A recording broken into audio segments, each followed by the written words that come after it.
ก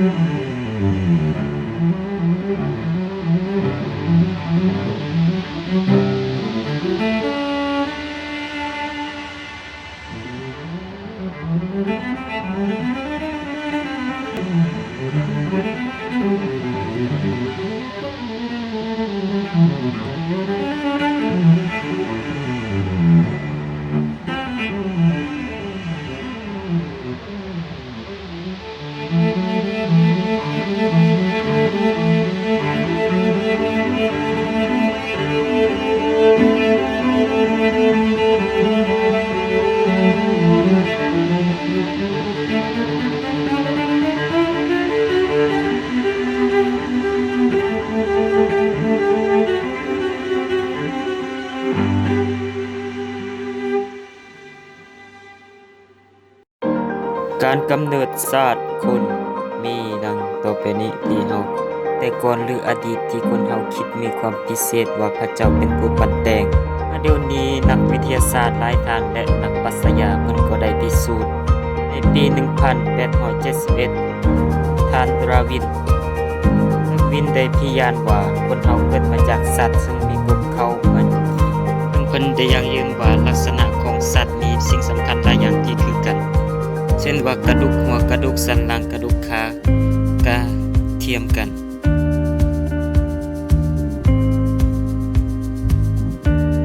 มีทั้งข้อต่อและบางกระดูกบางข้างและกระดูกที่คล้ายคือกันมีอวัยวะเพศได้ซับซ้อนออกสมองและต่างๆออกแอกสันหลังหัวใจปอดไส้ตับและมักไขลังอื่นๆสัตว์ที่จำพวกเลี้ยงลูกด้วยน้ำนมเกิดลูกออกเป็นโต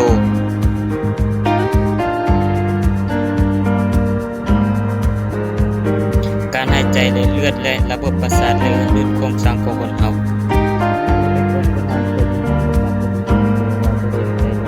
สูญไปขยายตัวนอนลูกหรือลูกได้18-20 วันแล้วก็จะส่วนใหญ่ฟื้นฟู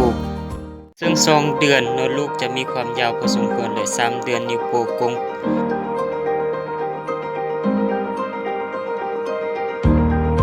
ส่วนสัตว์ 5-6 เดือนอยู่ภายนอกของลูกมีขนอ่อนและตัวซึ่งปกคลุมทั่วลำตัวปีปากและฝ่าตีนและอื่นๆปกติแล้วนอนลูกของคนจะมี 2-3 คู่แต่เมื่อได้ขยายจะมีเพียงคู่เดียวและหน้าอกตามปกติแล้วขยายตัวมีความคล้ายคือบรรพบุรุษลืมขึ้นบรรพบุรุษได้และบรรดาซึ่งท่านอังเกียนเพิ่นก็ได้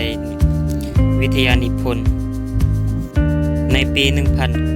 1896 จากการหันเปลี่ยนจากธนีเป็นคนจิตของคนเฮาแม่นการออกแห่งงานและจุดประสงค์มีการเคลื่อนไหวอวัยวะ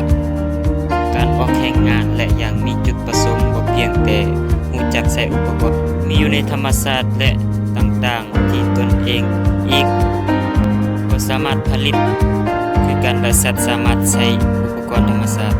ในเบื้องต้นแม่นการนำใช้ค้อนและอุปกรณ์อื่นในการทำมาหากินรู้จักการออกแห่งงานมาตรฐานต่างๆและคนและสัตว์ตามทัศนะท่านอังเกียนเพิ่นได้สรุปว่าปุยตายายของพวกเฮาเป็นชนิดหนึ่งที่เป็นเขาอยู่เป็นฝูงและอยู่ในระดับสูงในการขยายตัวสไตล์ยานสังคม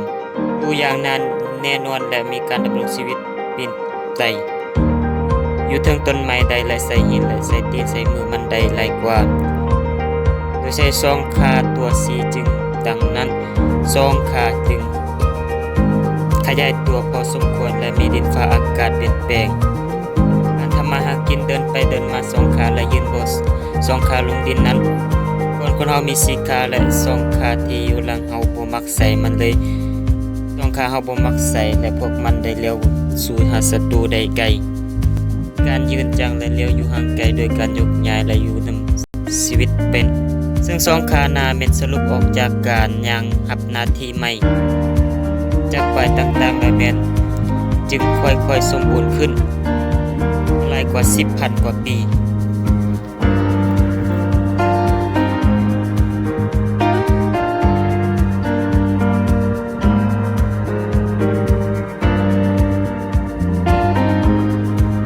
การขยายตัวด้านสติและภาษาสมอุปสรรคแม่นสัตว์และสิ่งเป็นศัตรูและกีดขวางในสายตาฝูงสัตว์จงปรับปรุงและแก้ไขอายุรอด กับสภาพแวดล้อมเสริมฟูงโดยสะดวกการออกแรงงานแต่จำต้องเป็นใส่มีความคิดเห็นต่อกันและเสียงร้องอย่างทันทีที่คนเฮาฮู้มาขอสามารถมีการเปลี่ยนแปลงอวัยวะและเสียงค่อยๆเป็นภาษาอย่างจะแจ้งตัวการออกแรงงานและการปักเว้ากระตุ้นการให้ดีกว่าเก่าแกนได้เขียนว่าทวิตเป็นการออกแรงงานจากถัดมาเป็นการปักเว้าค่อยๆในการมาเป็นสมองในการคิดค้นและพื้นฐานกล่าวความรู้สึกสำนึกและพร้อมกันนั้นปากเว้าและรู้สึกสองปัจจัยในการสุขอยู่แก่ใครมีการสร้างความรู้และสมบูรณ์ในการหามาหาสู่การรู้จักกินซีนและกินซีนที่มีความดิบและบ่ดิบการเพิ่มขยายร่างกายได้ดีและสมองมีการเพิ่มขึ้นได้ดีในไฟและรักษาไฟและมีการประดิษฐ์เกิดไฟเฮ็ดให้อาหารสุกเล่นก็มีการเลี้ยงสัตว์และมีการทานอาหารที่มีหักแห่ธาตุกินต้นและไว้ในการรอเลี้ยงในการเข็นไฟและพาเพศและเผาผลิตสินค้าและเครื่องสร้างการสร้างค้าศิลปะต่างๆในการวิทย์เทคโนโลยีได้คงค่อยขึ้นมาในการรวมกำเนิดศาสตร์คนปรับเปลี่ยนใหม่เปลี่ยนแปลงใหม่สืบเสือและเลือกเป็นธรรมศาสตร์ที่การออกแห่งผ่านในการแทรกซึมในการระยะต่างๆในผลสะท้อนและจุดพิเศษของมนุษย์กลายเป็นหลุดพ้นออกจากสัตว์จึงกลายเป็นธรรมศาสตร์ในการมนุษย์ในปัจจุบันที่มีความรู้สึกและมีความ